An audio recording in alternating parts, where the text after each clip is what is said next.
Plusieurs lignes de la parole mènent à une seule ligne, celle de la vérité éternelle.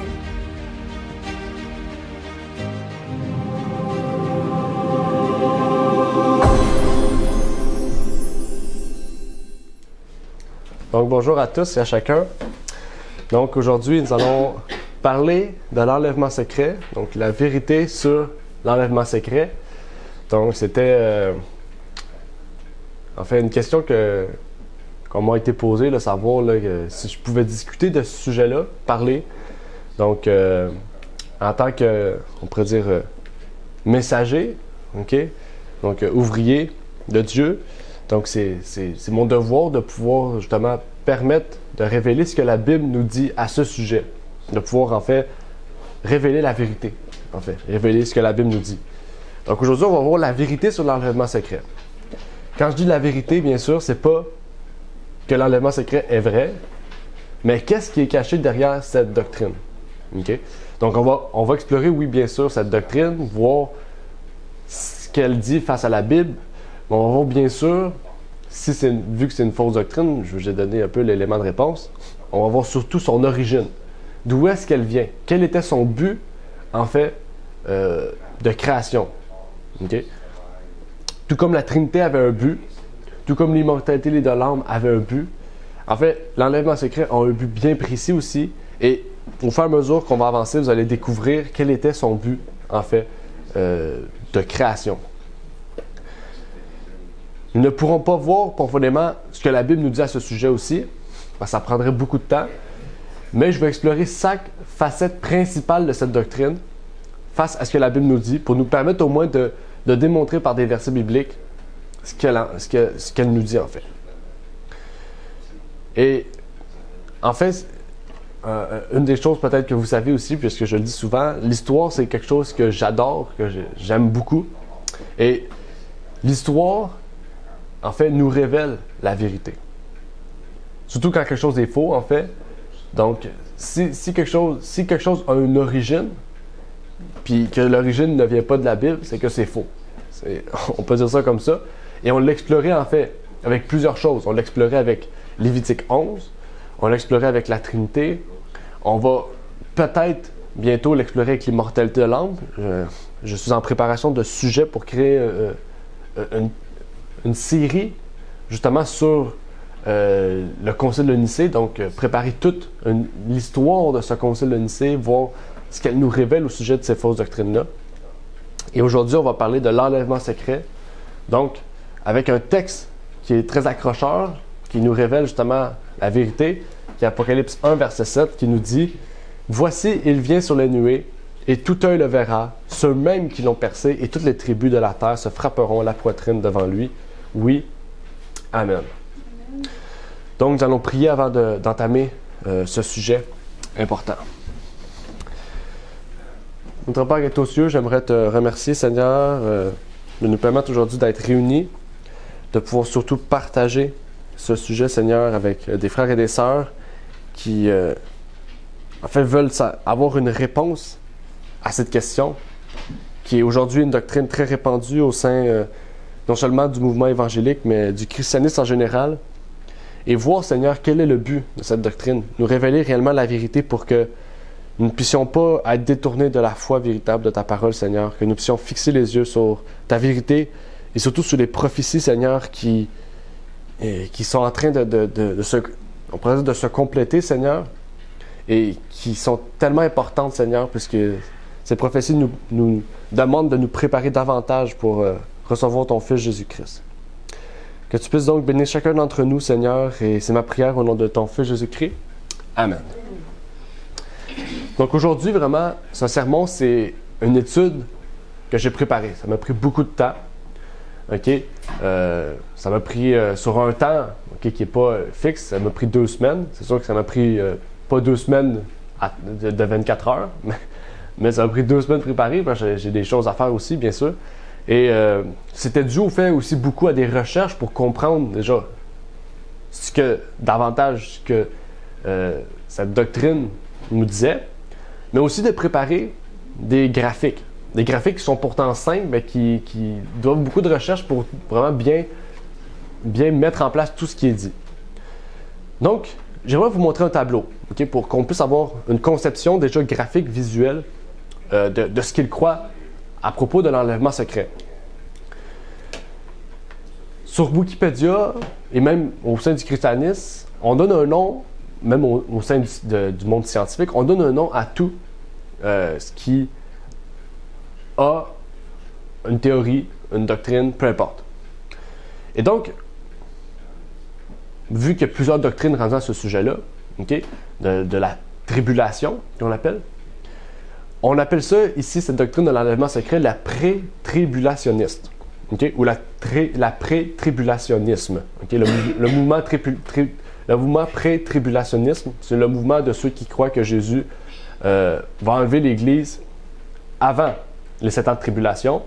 Il y a aussi le en anglais, on l'appelle le mid-tribulationnisme, donc le milieu tribulationniste. Il y en a qui croient qu'ils vont être enlevés pendant le temps de tribulation. Puis il y a ceux qui sont post-tribulationnistes, qui croient que Jésus va enlever son Église après la tribulation. Et le post-tribulationniste, c'est ce que la Bible nous dit. Jésus va enlever son Église après les tribulations. Donc ici, on va comprendre, on va voir ce qui est écrit. Pour eux, dans la doctrine, ça c'est la doctrine simplifiée, bien sûr. On va voir plus tard, plus profondément, ce qui nous est dit. Mais pour eux, il y a 2 retours de Jésus. Okay? Il y a le premier retour de Jésus, qui est Christ qui enlève son Église, qu'on appelle aujourd'hui l'enlèvement secret. Donc le premier retour de Christ, qui est le retour dans l'enlèvement de l'Église, okay, qui est secret. Après ça, il y a 7 ans de tribulation. Pendant ce 7 ans de tribulation-là, là, je vous explique plus en détail. Pendant ce 7 ans de tribulation-là, ce sera le moment auquel les Juifs vont se réconcilier avec... En fait, c'est comme une répétition du temps de Jésus. Okay? Il va y avoir l'Antéchrist qui va vouloir détruire les Juifs, puis les Juifs vont vont découvrir Jésus, et ça va être leur chance de pouvoir accepter Jésus. Puis même, il y en a certains qui disent que tous les Juifs, à ce moment-là, vont accepter Jésus. Puis après ça, Christ revient avec l'Église chercher les Juifs, ceux qui sauront accepter le message. Par la suite, il y a un millénium de 1000 ans, une fin de tribulation, et par la suite, l'éternité. Je ne vous ai pas expliqué en détail ce que cette doctrine dit, mais là, c'est mieux pour vous expliquer le but de la tribulation, etc. Mais vers la fin, n'oubliez pas, on va parler davantage de 7 ans de tribulation, etc., de tout ce qui est vraiment plus concret à cette doctrine, en fait. Et il y a l'un des points là-dedans qui a été discuté, parce qu'eux, ils croient aussi que c'est un millénium terrestre, pas un millénium céleste, il ne faut pas oublier. Christ retourne avec l'Église sur terre, auquel Satan va être enchaîné en enfer, parce que pour eux, le Sheol, c'est en dessous de la terre. Donc, déjà ça a été discuté, justement, dans le séminaire. Si vous vous rappelez, c'était le 1000 ans de paix, sur terre ou au ciel, et c'était Pasteur Bolot qui avait parlé de ce sujet-là. Okay? Donc, pour ceux et celles qui peut-être comprennent pas ce millénium-là, parce qu'il y a plusieurs théories aujourd'hui, je vous prie d'aller écouter ce partage-là pour comprendre à la lumière de la Bible qu'est-ce qu'il en est. Mais si on revient à notre sujet, on va commencer. Okay? Le point croustillant qu'on peut appeler, là, c'est notre première partie, à propos de l'origine et le but de l'enlèvement secret. Peut-être vous connaissez Tim LaHaye, okay, qui a écrit un livre qui s'appelle No Fear of the Storm. Et cette personne-là croit en l'enlèvement secret. Ce livre est dédié à cet événement. Et dans son livre, il dit, à la page 188, « Aucun verset n'indique spécifiquement que le Christ viendra avant la tribulation. » Donc, il n'y a aucun verset dans la Bible qui prouve que Jésus-Christ viendra avant le 7 ans de tribulation. Donc, déjà, juste avec ça, ce monsieur-là nous révèle que dans ce qu'il croit, il n'a pas d'appui biblique. Et cet homme, c'est un fervent défenseur de l'enlèvement secret. Bien sûr, il y en a d'autres. Il y en a un qui a écrit les livres, je ne me trompe pas, c'est Beyond. J'ai oublié le titre du livre, c'est Beyond quelque chose, OK? Non, c'est Beyond quelque chose. Puis dans son livre Beyond, OK? Il a écrit une série de livres, je pense 5 livres sur ce sujet-là. Puis dans ces 5 livres, c'est un livre reconnu mondialement. Je pense qu'il en a vendu des millions d'exemplaires. Puis même, ils en ont fait un film par la suite de ces livres-là, sur l'enlèvement secret. Aujourd'hui, c'est populaire, surtout à cause que c'est quelque chose une doctrine un peu fantastique, qu'on appellerait, là. Ouais, spectaculaire. Pensez-y 30 secondes, l'enlèvement secret, c'est quelque chose de spectaculaire. Et même aujourd'hui, on pourrait dire, on ridiculise un peu ça, donc l'enlèvement secret, mais en même temps, on ridiculise la Bible parce que c'est prendre une vraie doctrine, la transformer en fausse doctrine, puis rire de cela. Donc, vraiment, c'est important de comprendre qu'est-ce qu'il y en a. C'est quelque chose de pas seulement pas important. Parce qu'aujourd'hui, il y a à peu près 100 millions de chrétiens dans le monde qui croient à cette doctrine-là. 100 millions. Donc, 80 millions, on pourrait dire, d'évangéliques, parce que c'est principalement évangélique, mais il y a beaucoup, on pourrait dire 20 millions, peut-être même plus aujourd'hui, qui croient à l'enlèvement secret, qui ne sont pas évangéliques. Donc, c'est une doctrine qui commence de plus en plus à être dans le monde conventionnel de chrétien. Mais la question du jour, comme on a vu, origine et but, c'est de savoir où est-ce que cette doctrine vient. Est-ce qu'il y a quelques personnes qui connaissent, j'aurais dû vous montrer une photo, mais qui connaissent John Nelson Darby? Non?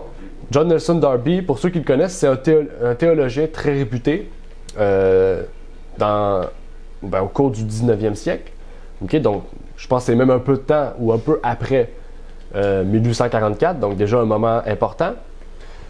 Ce théologien-là a fait la Bible, en particulier la traduction, la version Darby de la Bible française et anglaise. Okay? C'est une version très controversée. C'est une version que j'appréciais beaucoup parce qu'elle était très littérale. Okay? Puis parce qu'elle était très littérale, elle était très directe. Et c'est ça que j'aimais cette Bible-là. C'est que elle n'essayait pas de me donner des mots pour nous forcer à comprendre. Elle était littérale, donc tu comprenais ce que ça voulait dire. Mais elle était très littérale, comme je vous dis. Par exemple, dans la Bible, on a dit « Vous serez serviteur du Seigneur ». Elle dit « Vous serez esclave du Seigneur ». Donc, c'est très littéral, parce qu'un serviteur et un esclave, c'est la même chose. Mais juste parce qu'on dit « esclave », ça nous sonne plus méchant. Fait que, j'aimais beaucoup cette version-là, mais suite, pas seulement à cette étude-là, mais depuis un certain temps, j'ai vu que cette Bible-là était très controversée, cette version-là, puis que c'était vraiment pas pour l'intérêt de la vérité. En fait, pour amener un appui à ce que je dis, parce que pour l'instant, c'est vous écoutez mes dires, on va écouter ce que lui-même dit dans sa préface de la Bible. Okay? Dans la version révisée de la seconde édition du Nouveau Testament, donc il ne faut pas oublier, Nouveau Testament, mais l'Ancien Testament, c'est semblable aussi, de la version 1871, il dit « Mon plan était, lorsque les rédacteurs en chef étaient d'accord, d'adopter leur lecture et non de tenter de faire un texte de mon cru. Mon but était d'obtenir une traduction plus correcte, mais il était inutile de traduire ce que tous les critiques intelligents considéraient comme une erreur dans la copie. Car, comme on le sait, le Textus Receptus n'avait aucune autorité réelle. Et la version anglaise n'en était d'ailleurs pas tirée. C'était un travail antérieur de quelques années. Il dit ici que le Textus Receptus n'avait aucune autorité réelle. Okay? Pour ceux qui ne savent pas, le Textus Receptus, c'est quoi? Parce que c'est en latin. C'est le texte reçu. Le texte reçu, c'est le texte sur lequel la King James, la version Osterval, la version Martin utilise. On dit Textus Receptus, texte reçu, parce que c'est on pourrait dire le texte le plus fiable et le plus vieux, un des plus vieux de la Bible qu'on ait. Okay? Donc, Martin Luther, même avant ça, les Vaudois du Piémont utilisaient la version du texte reçu dans leur langue. Donc, c'est un texte qui est très clair, très vrai, très pur. C'est lui qui n'a pas été corrompu par l'Église catholique. Puis lui, il dit que ce texte n'est pas une autorité. Donc déjà, on sait que sa Bible ne s'est pas basée sur ces manuscrits-là. Mais sur quel manuscrit? C'est ça la question. Quel manuscrit qui s'est basé? Il faut savoir que déjà à cette époque-là, okay, un peu de temps auparavant, dans les années 40-50, il ne faut pas oublier, c'est toujours depuis que Jésus est entré dans le lieu très saint que ces événements-là se passent. Okay? Les Mormons, les témoins de Jéhovah, le spiritisme, le satanisme, etc. C'est toujours dans ces années-là, l'évolutionnisme. Puis là, maintenant, il y en a les diverses versions de Bible. Puis tout d'un coup, on découvre des manuscrits. Les manuscrits qui appartiennent à qui? Au Vatican, bien sûr. On parle du Textus Vaticanus, on parle du Codex D, du Antonicus aussi.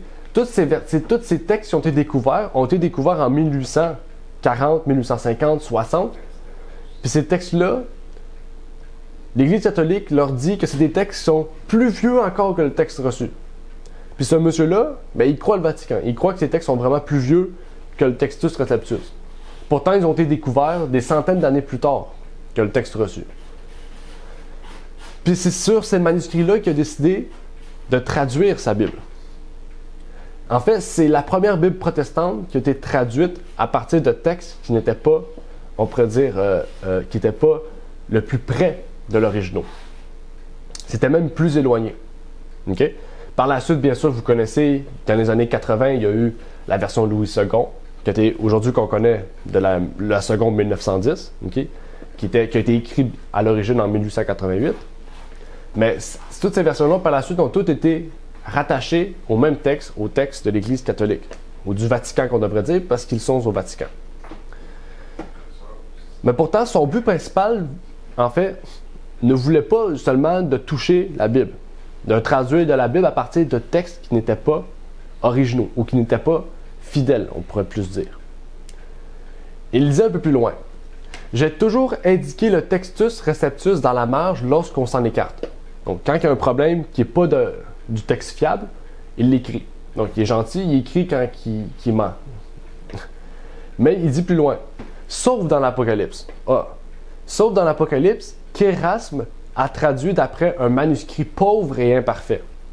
Donc, pour lui, le texte d'Apocalypse qu'on a aujourd'hui, qui vient du texte qu'Érasme a traduit en français, bien sûr, et en anglais, Érasme a traduit toute la Bible, même l'Apocalypse. Mais pour lui, l'Apocalypse était encore plus infidèle, plus imparfait que tous les autres textes.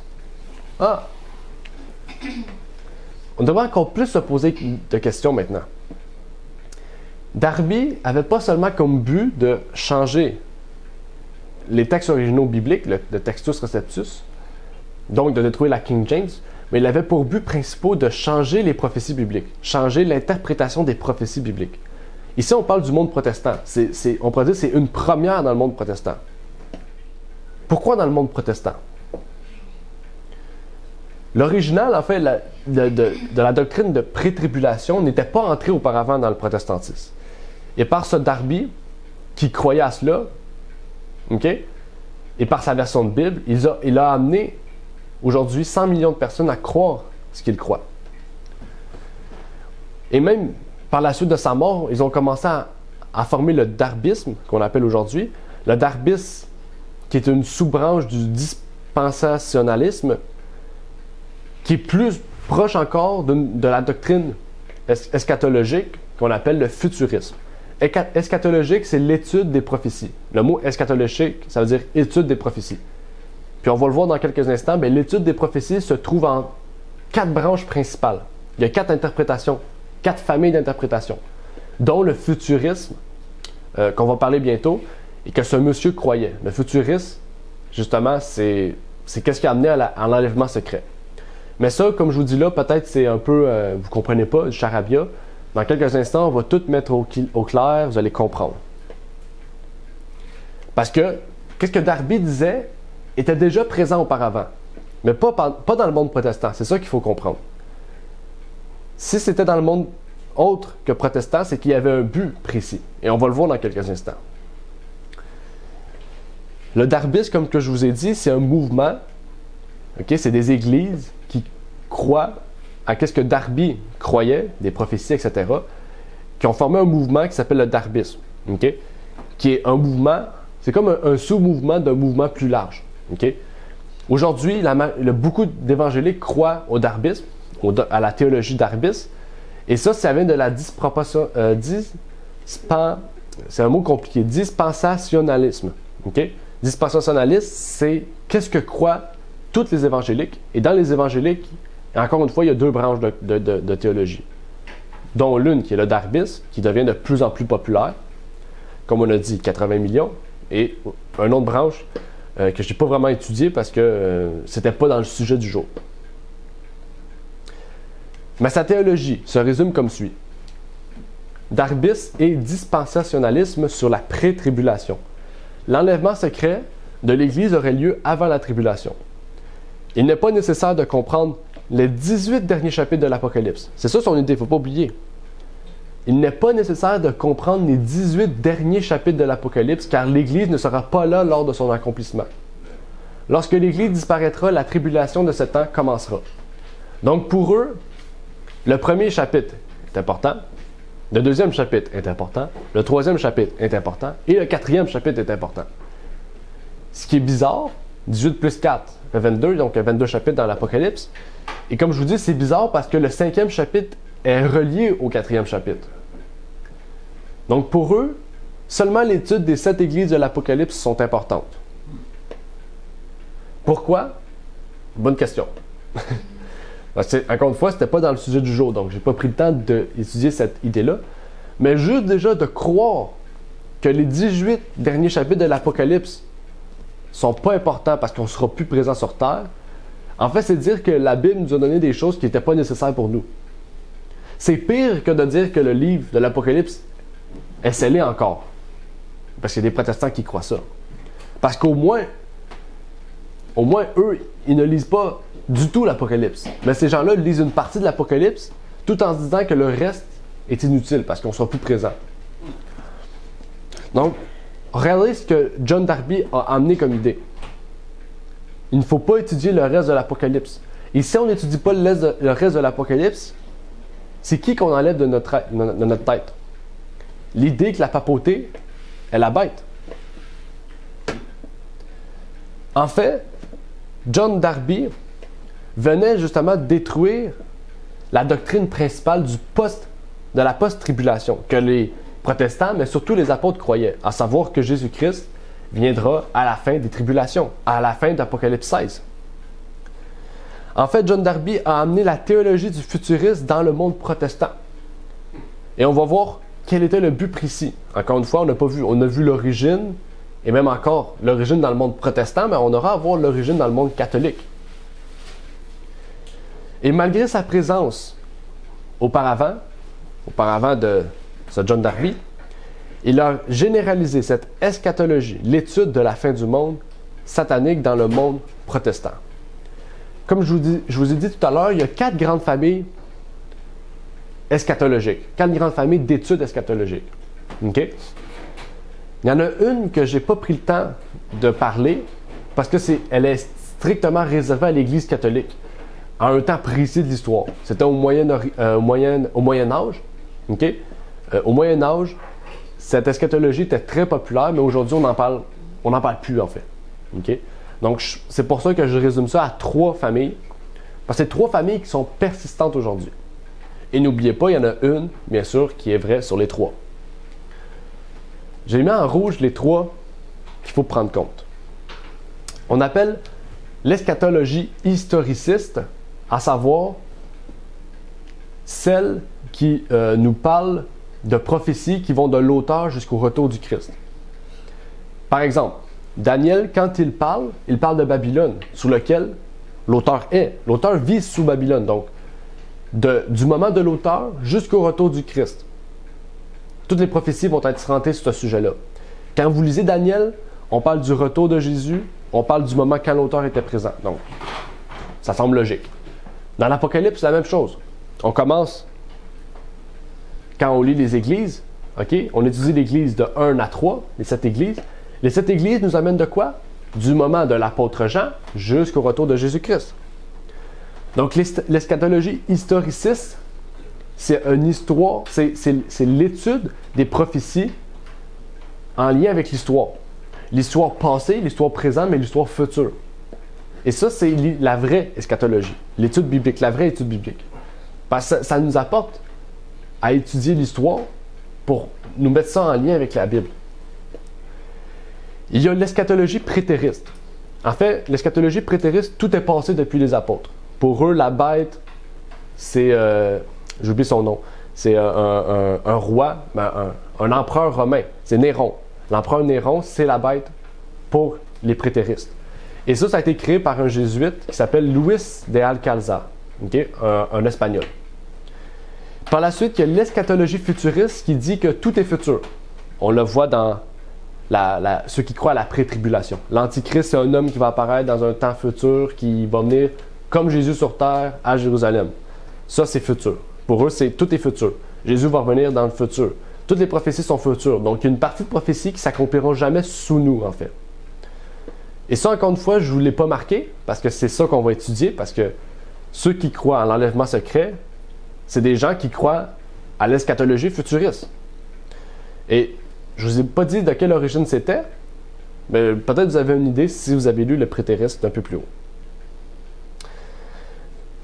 On va entrer là, donc dans l'origine, la vraie origine de la théologie, on pourrait dire de l'enlèvement secret.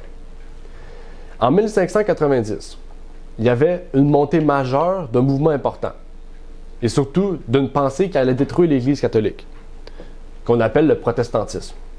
Protestantisme qui a pour fondement la protestation contre l'Église catholique, mais en particulier contre les dogmes et contre l'autorité suprême de l'Église. Ça, c'est l'origine fondamentale du protestantisme. Okay? C'est pas se rebeller, protester contre l'autorité de l'Église et ses dogmes. Okay? Donc, c'est mettre en place la vérité biblique et détruire l'autorité de l'Église. Et ça, encore aujourd'hui, le protestantisme devrait faire cela, parce que l'Église, c'est pas vrai que ces dogmes ont été supprimés. Pour l'instant, ils sont voilés, mais ils ne sont pas supprimés. Donc, je vais vous lire 2 paragraphes, 2 citations de personnes protestantes. On pourrait dire des réformateurs protestants. J'aurais pu vous en lire 7, 8, j'aurais pu vous les en lire, j'aurais pu toutes lire les réformateurs, ils disent toutes la même chose. Mais j'ai pris 2 personnes que vous connaissez sûrement. Martin Luther, bien sûr, qui nous dit, et ça c'est en lien avec l'Antichrist, il faut savoir ce que les protestants croyaient pour savoir quelle est la raison de l'Église d'avoir créé quelque chose qui va venir détruire ce que les protestants disent. Parce que l'Église catholique, c'est toujours dans cette idée-là. Si on ne peut pas détruire de l'extérieur, on va détruire de l'intérieur. Martin Luther a dit, « Mais lorsque l'Église n'a pas écouté, il en est venu à contre-cœur à la conclusion que l'Église, en particulier la papauté, était l'Antéchrist, et que ce qu'elle faisait était délibéré. C'était la tentative du diable de subvertir, de submerger la bonne nouvelle, l'Évangile. Le diable travaillait au sein de l'Église. Une fois qu'il a été convaincu que cela se produisait, le bureau papal était le bureau de l'Antéchrist et il a vu la fin des temps proche. » Ça, c'est ce que croyait Martin Luther. Martin Luther croyait que l'Église catholique était l'Antéchrist. Quand j'ai l'Église catholique, il le précise, la papauté, le système papal. OK? Retenez bien ça, parce que c'est ce que nous, on croit aussi. OK? Et ce qui est intéressant, c'est qu'il a parlé depuis le temps de la 4e Église. Hein? Depuis Thyatire, l'Église catholique est devenue l'Antéchrist. Avant ça, c'était la formation de l'Antéchrist. Il y a Jean Hus aussi. Jean Hus, que vous connaissez. En fait, Hus n'a pas été condamné pour une erreur de doctrine, mais pour avoir la témérité de s'en prendre au faste, à l'orgueil et à l'avarice du pape, des cardinaux et des prélats de l'Église. Il est vrai qu'il ne supportait pas les dignités et le train de vie élevé de l'Église, et qu'il considérait les agissements du pape comme étant ceux de l'Antéchrist. Comme je vous ai dit, on aurait pu lire plusieurs autres personnes. On aurait pu lire Jean Calvin, on aurait pu lire plein d'autres personnes, okay? Mélenchon aussi, plein d'autres personnes qui croyaient que l'Antéchrist était la papauté. Et même pour aller plus loin, un peu plus tard, dans les années 1700, un pasteur protestant, il s'appelle Thomas Brightman, a dit, OK? Il a dit, « Autrefois, il ne voulait pas qu'un homme touche à peine à une Bible, en parlant de l'Église. Maintenant, ils produisent un commentaire pour l'expliquer, pour éloigner les hommes de l'Antéchrist papal. » L'Église catholique ne voulait pas avant que les gens utilisent la Bible. Mais quand le mouvement protestant est arrivé, les gens pouvaient lire la Bible. Donc, tout le monde devenait protestant pour lire la Bible. Ils voyaient maintenant que l'Église catholique était la papauté. Donc, la papauté avait 2 solutions. Soit brûler toutes les Bibles, ce qui était très difficile parce que les gens pouvaient se cacher, soit permettre aux gens de lire la Bible, mais de, eux, l'expliquer. C'est ça qu'ils ont trouvé comme solution. C'est là qu'ils ont décidé d'engager les Jésuites pour devenir leur escorte secrète de destruction interne. on pourrait appeler la CIA antique, on pourrait appeler l'antiquité de la CIA, je ne sais pas, ben, ça pourrait ressembler à ça. Pourquoi? Pour éloigner les hommes de l'antéchrist papal. Et ça, c'est important parce que tant aussi longtemps qu'on croit que l'antéchrist, c'est le pape, ben en fait, on ne pourra pas rejoindre le communisme. L'Église adventiste ne croit plus que l'antéchrist, c'est le pape. Est-ce qu'on a entendu aujourd'hui quelqu'un parler que l'antéchrist, c'est le pape à l'Église adventiste? On n'a jamais entendu personne. On peut parler du message des trois anges, on peut parler des 7 églises, on peut parler de tout ce que la Bible nous dit, mais si on ne dit pas que la papauté, c'est l'antéchrist, ben en fait, pourquoi pas s'unir avec eux? En fait, ils ont dû créer une eschatologie pour mettre l'antéchrist, bien sûr, non plus au présent, non plus présent sur la terre, mais qu'il soit passé ou qu'il soit futur. Pourquoi? Pour que les gens croient toujours qu'il sera dans le futur ou qu'ils croient toujours qu'il sera dans le passé. Donc, ça ne sera plus la papauté, mais ça sera des personnes de n'importe où, de n'importe qui vont peut-être ressembler à l'antéchrist. Donc, ils ne pourront plus s'identifier comme l'antéchrist. Comme je vous ai dit, ils ont créé, bien sûr, le prétériste, ils ont créé le futuriste. Le prétériste et le futuriste étaient des doctrines à la base catholiques, et plus précisément jésuites, pour détruire le fait que l'antéchrist est la papauté. L'ordre jésuite a été créé dans le cadre de la contre-réforme.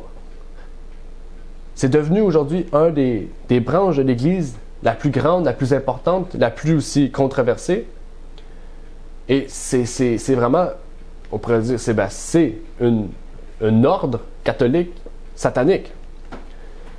Et l'Église catholique l'a, on pourrait dire, incorporé au sein, reconnu au sein de l'Église en 1545 au Concile de Trente, quand le protestantisme devenait trop important.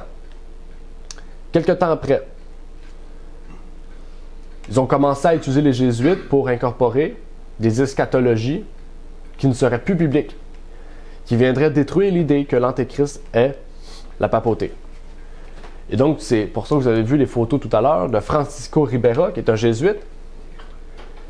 Il a créé le futuriste et projette l'antéchrist dans un futur lointain pour sauvegarder l'image de la papauté. Mais pas tout. Manuel Lacunza, qui est un jésuite, comment on pourrait dire, un jésuite latine, donc dans l'Amérique du Sud, qui justement a dit que Jésus reviendra en 1844. C'est bizarre, c'est ça, mais ce monsieur-là a annoncé que Jésus reviendra en 1844, lui aussi, un jésuite. Dans le même livre, il y a eu on pourrait dire un sujet différent, un vrai et un faux. Puis Ellen White en parle de ce monsieur-là dans son livre, que lui avait annoncé que Jésus reviendra en 1844 aussi, puis qu'il prêchait ça aussi. Mais revenons à ce qu'il a créé.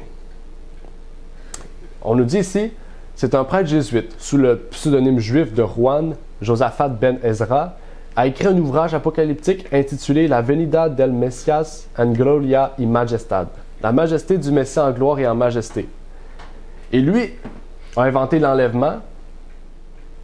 Francisco Ribera a inventé l'idée du futurisme. Et Manuel Lacunza a inventé l'idée de l'enlèvement secret, qui est futur. Je pense que c'est ça que j'ai dit, mais j'ai dit un était passé, l'autre futur. Mais en fait, non. Dans le fond, c'est 3 jésuites qui ont inventé le futurisme et le prétérisme, mais il y a 2 jésuites qui ont travaillé à vraiment former l'idée protestante qu'on retrouve aujourd'hui. Le livre a été publié en première fois en 1811, son livre à lui, de la venue en gloire du Messie. Et en 1827, il a été traduit en anglais par le pasteur protestant écossais Edward Irving. En 1825, Irving a accepté l'idée que de l'antéchrist seulement par le prêtre jésuite catholique Robert Bellarmine et Francisco Ribera.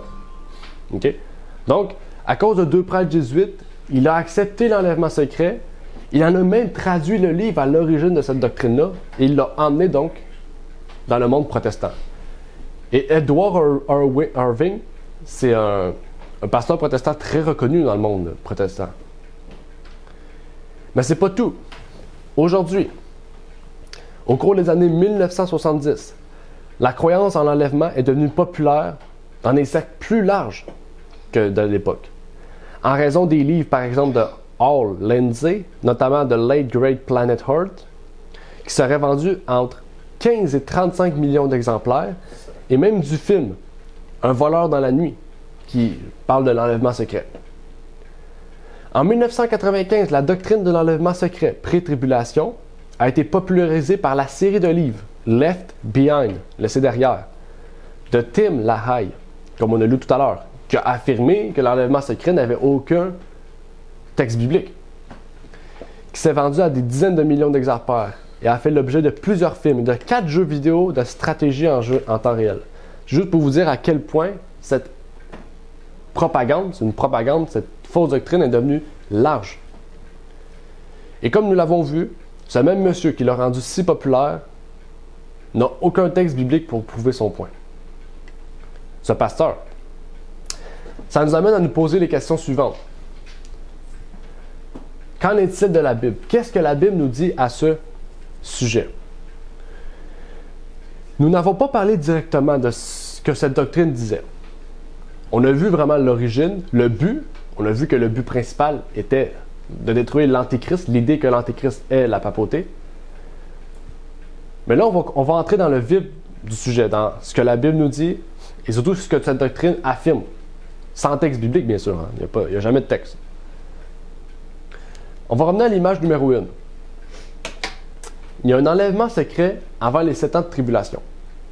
Par la suite, il y a 7 ans de tribulation, selon Daniel 9, 25 à 27, où règne l'Antéchrist.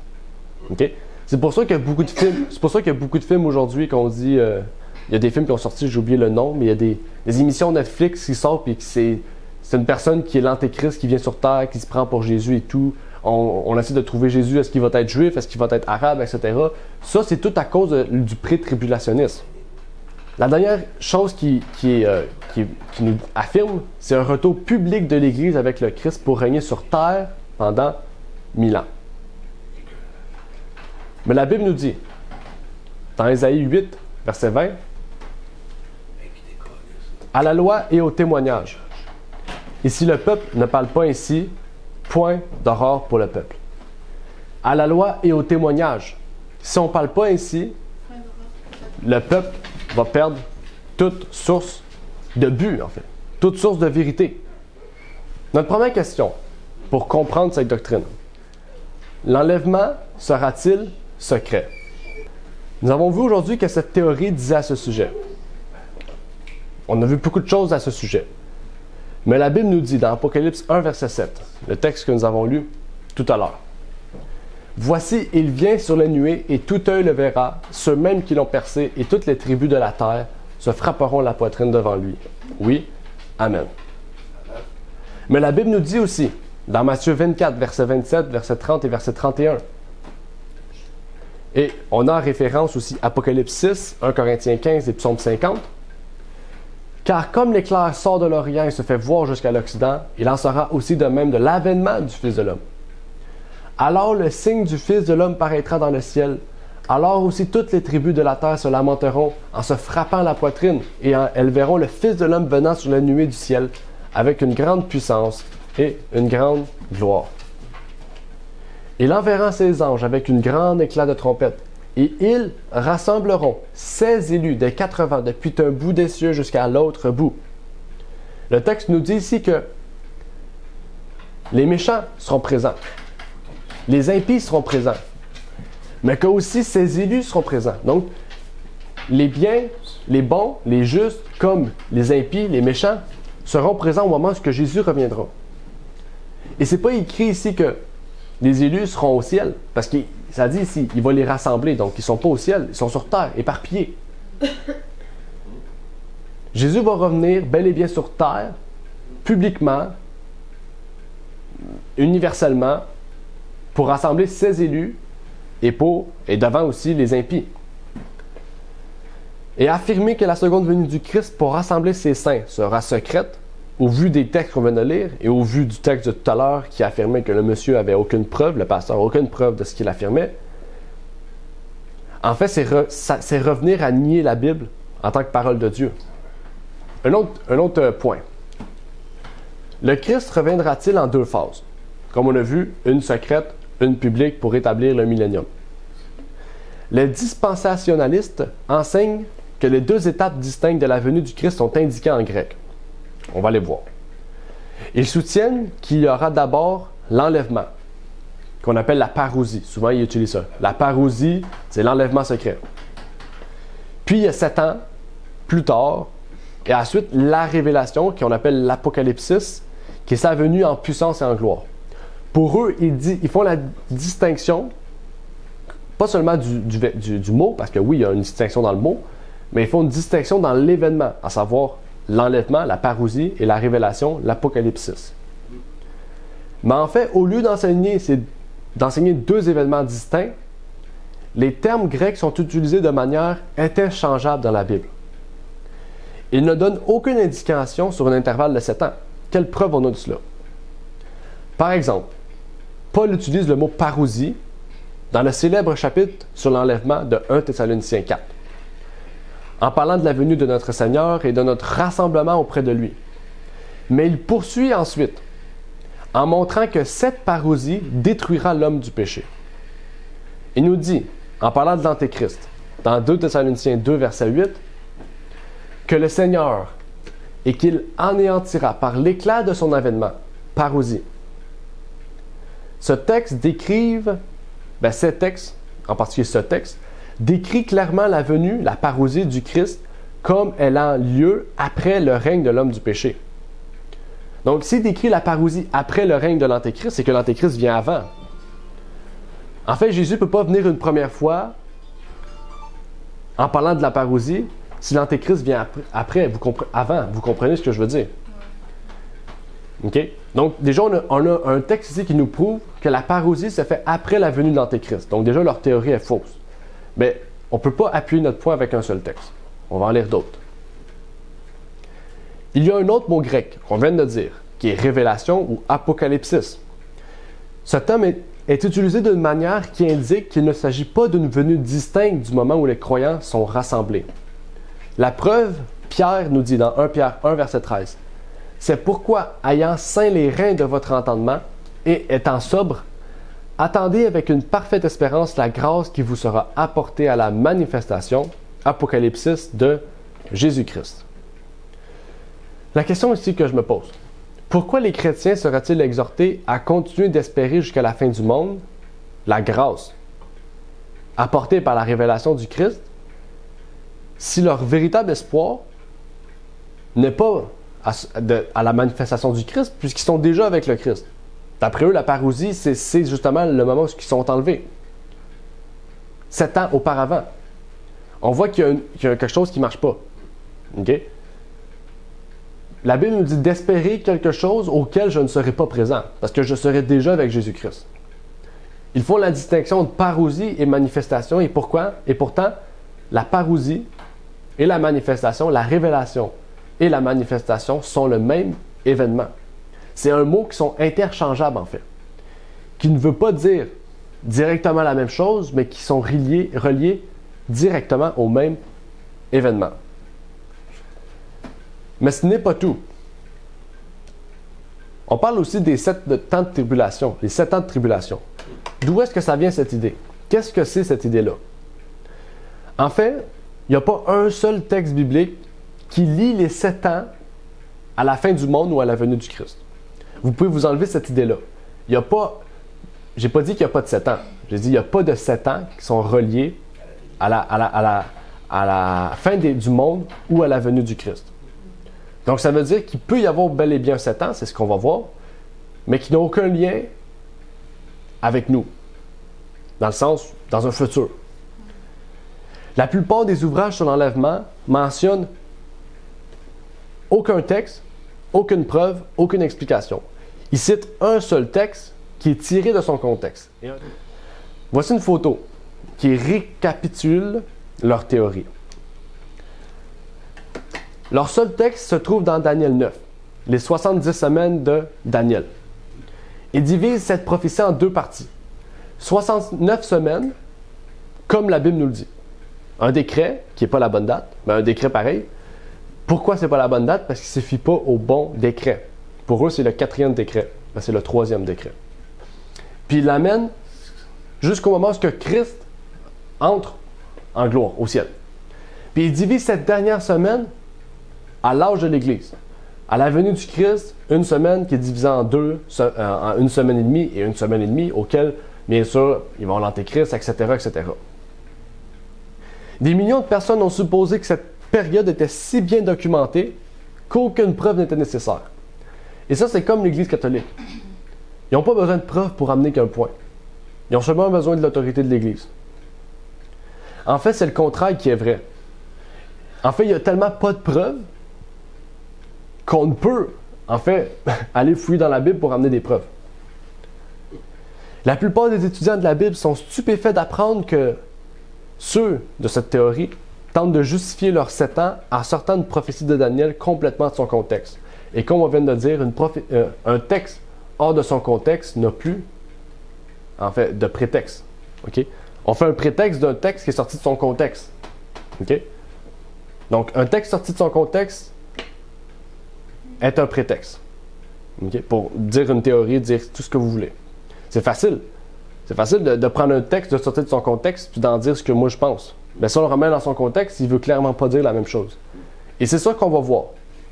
Daniel 9, 27 à 27 est un moment où Dieu a fait une prophétie audacieuse concernant l'approbation de la nation d'Israël. Il a dit à Daniel, bon, encore une fois, je me suis trompé, un petit décalage, 70 semaines sont déterminées sur ton peuple et sur ta ville sainte. J'ai souligné parce que c'est un point important. Pour enfermer la rébellion, pour sceller les péchés, pour expier l'iniquité, pour ramener la justice éternelle, pour sceller la vision et le prophète, et pour roindre le saint des saints. Le lieu très saint. Veuillez noter ici que Dieu allait accorder au peuple de Daniel 70 semaines pour voir ce qu'il ferait du Messie. C'est ça le but. La prophétie des 70 semaines a pour but de savoir comment allait réagir Israël. C'était le dernier temps de probation avant que le peuple ne soit plus considéré comme le peuple de Dieu. Et d'après Ézéchiel 4, verset 6 et Lévitique, un jour est égal à un an. On va prendre un graphique de ce que la Bible nous dit. Regardez, j'ai les textes bibliques à l'appui de ce que la Bible nous dit à propos, en fait, de la prophétie biblique des 70 semaines de Daniel. Et cette prophétie-là est crue par ceux qui croient au post-tribulationniste, même si aujourd'hui, c'est, on pourrait dire, encore à discussion, parce qu'il change l'événement historique. Ici, on voit que 457 avant Jésus-Christ est le décret d'Artaxerxès selon Esdras 7, verset 13. À partir de ce décret-là, on fait les 70 semaines, qu'on le veuille ou non. La seule différence, c'est la dernière semaine qui apporte des événements plus précis, parce que Dieu voulait nous révéler que la dernière semaine était le moment précis auquel le temps allait être fixé. Il y a 69 semaines, 483 ans, qui nous amènent à l'an 27, au baptême de Jésus, dans Marc 1, 15. Jésus nous dit dans ce verset-là, le temps est accompli. Il nous montre à ce moment-là que maintenant, on embarque dans la dernière semaine. On embarque dans le dernier 7 ans. À l'an 31, il y a la crucifixion du Christ, Luc 23, verset 45, qui dit « Tout est accompli ». Il nous montre que son message, son œuvre est accomplie. Mais n'oubliez pas, il y a encore 3 ans et demi. En l'an 34, Étienne est lapidé, en Acte 7, 54 à 60. Étienne marque le premier martyr de la Bible. Jésus, oui, a été martyrisé, mais il y avait un travail précis. Ici, je parle que, à la suite, de la première fois qu'ils sont appelés chrétiens, le premier martyr, c'est Étienne. Étienne, oui, c'est le premier martyr, mais c'est qu'est-ce qui marque que les Juifs vont plus s'en prendre seulement à Jésus, mais ils vont s'en prendre à tous ceux qui croient en Jésus. Et ça marque là le moment auquel ils ne peuvent plus être appelés le peuple de Dieu. Et c'est peu de temps après que Paul a été recruté par Jésus. Hein? C'est après Étienne. Même Paul était présent au moment d'Étienne. Et c'est un peu de temps après que Paul a été pris par Dieu pour être choisi pour parler au monde. Parce que justement, le temps était terminé. Maintenant, Dieu appelait Paul à se tourner vers le monde. Et ce moment-là, ça ne veut pas dire qu'il faut supprimer les Juifs du message. Non. Paul parlait aux Juifs. On en a des preuves. Il rentrait dans les synagogues le sabbat. Mais, maintenant, le peuple de Dieu ne se trouvait plus dans le peuple juif, mais se trouvait dans le monde. Dieu allait se former un peuple avec toute nation, toute tribu, toute langue et tout peuple. C'est ça en fait. Et on le voit aujourd'hui. On le voit aujourd'hui. Justement, juste nous aujourd'hui, on voit, on a des Haïtiens dans notre groupe, on a même un frère qui se trouve dans un autre pays, notre frère Claude, on a ici des gens, on voit ici, on a différentes nationalités, différentes couleurs, différentes nations, différentes langues, et pourtant on est tous unis. Et c'est ça que Dieu voulait de son peuple. Il voulait que le peuple juif aille chercher les autres nations pour qu'ils croient en Dieu. Et maintenant, Dieu a appelé les gentils à faire cette même œuvre. Mais aujourd'hui, je ne vais pas parler de ce sujet-là. On va rester dans les 70 semaines. Il faut comprendre ici qu'est-ce qui est dit. Face au poids et au poids des preuves, on a des textes bibliques à l'appui. On a le calcul qui est strictement logique, faisable, à la main. Tout peut être refait à la lettre. On peut aller plus loin. Parce qu'encore une fois, la doctrine du futurisme n'avait pas seulement un but de détruire l'Antéchrist. Elle avait un but de détruire la théorie, la doctrine plutôt des 70 semaines bibliques. Voyez ce que Martin Luther croyait des 70 semaines. Dans un sermon sur le 25e dimanche après Trinité, bien sûr, c'est pas le meilleur, j'ai pas pris le meilleur titre. Martin Luther nous dit: parmi les divers passages qui traitent de la fin du judaïsme, il en est un surtout qui est introduit par le Christ, à savoir le prophète Daniel 9, verset 25. Parle de l'abomination terrible en se plaçant là où il ne le devrait pas. Lorsqu'il dit à propos de la nation juive, citant le verset 25 à 27, ce qui fait ensemble 70 semaines ou 490 ans. Martin Luther associe la fin du judaïsme pour introduire le Christ en citant Daniel 9, verset 25 à 27. Ici, il cite même le passage. Il nous dit même que cette prophétie fait 490 ans. Mais bien sûr, je n'ai pas terminé. Martin Luther n'arrête pas là. Il nous dit: le prophète Daniel désirait connaître le moment précis où cela devait se produire. Mais il ne put l'apprendre. Et bien que l'ange lui ait indiqué un moment précis, celui-ci était néanmoins trop obscur pour que le prophète le comprenne. Il reconnaît même que Daniel ne pouvait pas réellement comprendre, parce que c'était futur à lui. Voyez ce que répond Martin Luther. Car lorsque le Christ a envoyé l'Évangile par son ministère et celui des apôtres, cela a duré 3 ans ou 3 ans et demi. Il reconnaît que le ministère de Christ a duré 3 ans et demi. De sorte que cela équivaut presque au calcul de Daniel, à savoir les 490 ans. C'est pourquoi il dit aussi que le Christ prendra une demi-semaine pendant laquelle les offrandes quotidiennes cesseront, c'est-à-dire que le sacerdoce et le règne des Juifs prendront fin. Pourquoi le règne des Juifs? Parce qu'ils vivaient de leurs sacrifices d'agneaux, etc. Maintenant, il n'y a plus de temple, plus rien.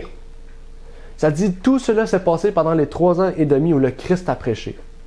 Et c'est presque achevé dans les 4 ans qui ont suivi le Christ, pendant lesquels l'Évangile a le plus prospéré, surtout en Palestine, par les apôtres. Quand ils avaient la bouche de le Saint-Esprit tombait, pour ainsi dire, du ciel, comme nous le voyons dans les Actes des Apôtres. De sorte qu'une semaine entière, ou 7 ans, a établi l'alliance, comme le dit Daniel, c'est-à-dire que l'Évangile a été prêché aux Juifs, ce dont nous avons déjà parlé. Si on aurait continué, vous aurez vu que Martin Luther a sorti les 490 ans à la fin du peuple juif comme la lignée divine. Il associe même la dernière semaine, donc 3 ans et demi, au ministère de Christ et 3 ans et demi par la suite, à la propagation du monde entier par les apôtres. Bien sûr, il ne fait pas le lien ici avec Étienne et la lapidation, mais c'est pour vous dire en fait que il y a tout à 90%, il y a tout associé parfaitement à ce que la Bible nous dit. Et ceux qui croient à la pré-tribulation viennent tout détruire cette prophétie. Et qui était une prophétie pas seulement depuis... C'est pas une prophétie de l'Église adventiste, là. Même William Miller croyait à cela. Mais on a vu là que Martin Luther croyait à cela. Donc c'est une prophétie qui existe depuis très longtemps dans le monde protestant. Depuis la fondation du protestantisme. Le fondement du protestantisme n'est pas tout vrai. Mais il faut comprendre que le mouvement protestant est basé sur le fait de reconnaître que l'Antéchrist est la papauté. Et on voit ici que les 70 semaines étaient compris par tous comme on le comprend aujourd'hui. Les pré-tribulationnistes obtiennent leur tribulation de 7 ans en sortant complètement de son contexte la 70e semaine de la prophétie de Daniel et en la projetant loin dans le futur. Ils prétendent qu'elle s'accomplira après la venue du Christ, qui enlèvera secrètement les justes. Ils conviennent que les 69 semaines de Daniel 9, verset 25, font référence à la période précédant le premier avènement du Christ. Mais il insère ensuite un intervalle de 2000 ans avant l'accomplissement de la dernière semaine. Donc, il faut comprendre ici. Il attribue 69 semaines, plus de 2000 ans avant la dernière semaine, ce qui fait 2490 ans à peu près. Et par cette manipulation qui est sournoise, les pré-tribulationnistes croient en fait qu'ils ont prolongé la période de probation juive. Et sur cette base, il enseigne que tous les Juifs charnels seront sauvés lors d'une grande seconde chance après que l'enlèvement secret ait lieu. C'est ça le but en fait. En divisant la prophétie, pour eux, encore aujourd'hui, le peuple juif est le peuple de Dieu.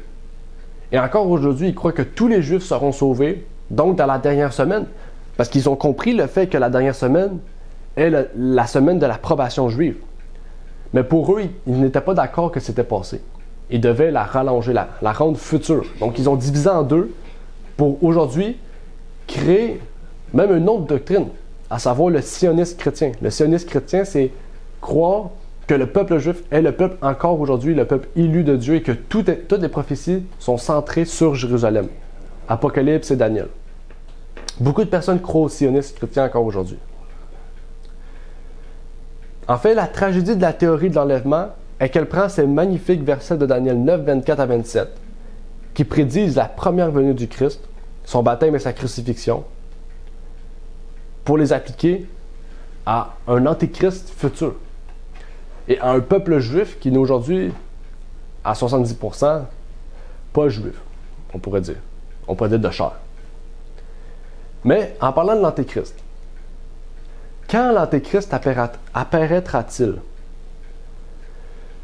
Nous sommes maintenant amenés à nous concentrer sur l'incohérence la plus flagrante de la théorie de l'enlèvement, à savoir que l'antéchrist n'apparaîtra qu'après l'enlèvement des saints sur terre. Donc, 7 ans avant la fin du monde. Okay? En fait, Paul règle toute la question. Okay? Dans les 2 premiers versets de Thessaloniciens. 2 Thessaloniciens 2, versets 2 à 4. Pour ce qui regarde l'avènement de notre Seigneur Jésus-Christ et notre réunion avec lui, nous vous prions, frères, de ne pas vous laisser ébranler facilement dans vos pensées et de ne pas vous laisser troubler par quelques inspirations ou par quelques paroles ou quelques lettres qu'on dirait venir de nous, comme si le jour de Christ était proche. Que personne ne vous séduise en aucune manière, car il faut que la révolte soit arrivée auparavant et qu'on ait vu paraître le fils de l'homme du péché, le fils de la perdition. L'adversaire est celui qui s'élève au-dessus de tout ce qu'on appelle Dieu et qu'on adore, jusqu'à s'asseoir comme Dieu dans le temple de Dieu, se proclamant lui-même Dieu. Qu'est-ce qu'il nous dit ici? Point important. Qu'est-ce qu'il nous dit ici?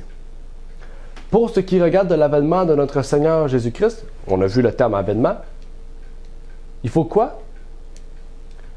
Il faut que l'homme du péché, le fils de la perdition, apparaisse avant que Jésus revienne. Jésus ne peut pas revenir si le fils de la perdition, l'homme du péché, n'a pas été révélé. Paul ne fait pas référence à un surhomme qui apparaîtra soudainement 2000 ans après ses épîtres, parce qu'il est écrit « Car le mystère de l'iniquité est déjà à l'œuvre ». Il dit ça au verset 7 du même livre. Donc, dès le temps de Paul, l'œuvre de l'homme du péché se faisait paraître. Je ne dis pas que l'homme du péché était apparu. Je dis que l'œuvre de l'homme du péché était apparue. Il faut savoir, quand on lit Apocalypse 2 et 3, que ça a pris Éphèse, Smyrne et Pergame avant de pouvoir se révéler comme étant l'Antéchrist dans Thyatire. Jusqu'à aujourd'hui, en fait. De son vivant, Paul a combattu l'esprit émergent de l'Antéchrist. Et au 6e siècle de notre ère, l'Antéchrist avait atteint sa maturité, pendant Thyatire, et même auparavant. Le couronnement du grand drame de la tromperie se produit cependant juste avant le retour du Christ. Et alors apparaîtra l'impie que le Seigneur détruira par le souffle de sa bouche et qu'il anéantira par l'éclat de son avènement. Donc en fait, dire que l'Antéchrist n'est pas présent en ce moment et que quand l'Église sera retirée, tout d'un coup, un homme sera devenu l'Antéchrist, donc un Jésus soi-disant faussé, c'est détruire la Bible, parce que dès les temps de Paul, l'Antéchrist, l'esprit de l'Antéchrist était présent, avant que l'Antéchrist soit là présentement. Cela indique clairement que l'Antéchrist sera détruit lorsque Christ viendra. Il n'arrive pas après la seconde événement. Et voici l'éclaircissement suprême dans toute cette histoire. Apocalypse 20, verset 4. Ce texte nous assure que certains de ceux qui seront ressuscités lors de la première résurrection seront ceux qui auront refusé d'adorer la bête et de recevoir sa marque. Donc l'Antéchrist va être présent quand les justes seront présents. Il est évident que cela démolit complètement. Donc il faut comprendre, qu'est-ce qu'on étudie aujourd'hui, c'est pas un petit peu de choses qu'on voit. On voit toutes les preuves qui démolissent complètement l'école futuriste d'interprétation prophétique créée par les Jésuites. Celle qui prétend que la prédiction de l'Antéchrist et les positions de sa marque sont à attendre après la première résurrection et donc qui ne sont pas importantes pour nous. C'est pour cela que la papauté a voulu détruire cette idée. Ils ne sont pas fous, la papauté. En détruisant l'idée qu'ils sont l'Antéchrist, on n'a plus besoin d'étudier l'Apocalypse. On n'a plus besoin d'étudier les 490 ans. On n'a plus besoin de rien, en fait. Seulement de l'amour. L'Antéchrist est déjà présent aujourd'hui. Et il est en voie de mettre sa marque, qui est bien sûr celle de la bête. Ça nous amène au dernier point du jour, à savoir la deuxième chance. Parce que pour eux, ils parlent d'une deuxième chance. Enfin, les pré-tribulationnistes prétendent que pendant la tribulation, ceux qui ne seront pas enlevés auront une autre chance d'être sauvés. En fait, il faut être catégorique. Il n'y a aucune place dans la Bible, dans l'Écriture, qui ne parle d'une seconde chance. Et que nulle part la Bible ne parle de personne sauvée après la venue du Christ. Il ne s'agit là que d'une théorie, d'une doctrine fabriquée par l'homme et qui plaît au cœur charnel de l'homme. Parce que dans le fond, il vous dit, vous pouvez continuer à être dans votre mal. De toute façon, vous avez une deuxième chance. En fait, la Bible enseigne carrément le contraire. Remarquons deux textes de l'Écriture. 2 Corinthiens 6, verset 2. « Car il dit, je t'ai exaucé au temps favorable et je t'ai secouru au jour du salut. Voici maintenant le temps favorable, voici maintenant le jour du salut. » Il y a un temps favorable, il y a un jour du salut. On ne parle pas ici de jour littéral, on parle de jour, on parle d'un temps indéterminé auquel le salut et le temps favorable se voient. Ce temps, c'est aujourd'hui. Tant aussi longtemps que la grâce sera présente, il y aura un temps pour celui qui recherche le salut. Apocalypse 22, 11 et 12. Que celui qui est injuste soit encore injuste, que celui qui est souillé se souille encore, que celui qui est juste devienne plus juste encore, et que celui qui est saint se sanctifie encore davantage. Or, voici, je viens bientôt, et j'ai mon salaire avec moi, pour rendre à chacun selon que ses œuvres auront été. Donc, il y aura deux classes. OK? Ici, ce qui est intéressant, c'est que à partir du moment auquel Dieu aura divisé ces deux classes-là, et que ces classes-là ne pourront plus s'interchanger, c'est-à-dire qu'un juste ne pourra plus devenir injuste, ils vont avoir un temps de répit avant que Jésus revienne. C'est ça qui est écrit ici. Il faut savoir que les règles d'interprétation biblique, c'est ce qui est pris au sens littéral doit être pris au sens littéral. Qu'est-ce qu'on voit là peut être pris au sens littéral. Donc, que celui qui est injuste, il va continuer dans sa voie injuste. Celui qui va être juste va continuer dans sa voie juste. Et il y aura un répit. Parce que ça dit, il y aura un répit auquel Jésus va venir bientôt pour donner le salaire Okay? Le salaire à chacun d'entre nous. Donc, c'est pas vrai qu'il y a un temps auquel il y aura une seconde chance. Et même c'est écrit plus tard, lorsque Jésus et ses saints apparaîtront, Matthieu 25, verset 32, toutes les nations seront rassemblées devant lui. En fait, il n'y aura que deux classes dans cette grande compagnie. Soit bonne, soit juste, soit mauvaise, soit injuste. La destinée de chacun a été fixée par ce qu'il a fait avant la venue du Christ. Quand Jésus revient, c'est parce qu'il revient chercher ceux qui ont donné sa vie à lui. Jésus ne va pas revenir 14 fois, il ne va pas revenir 2 fois.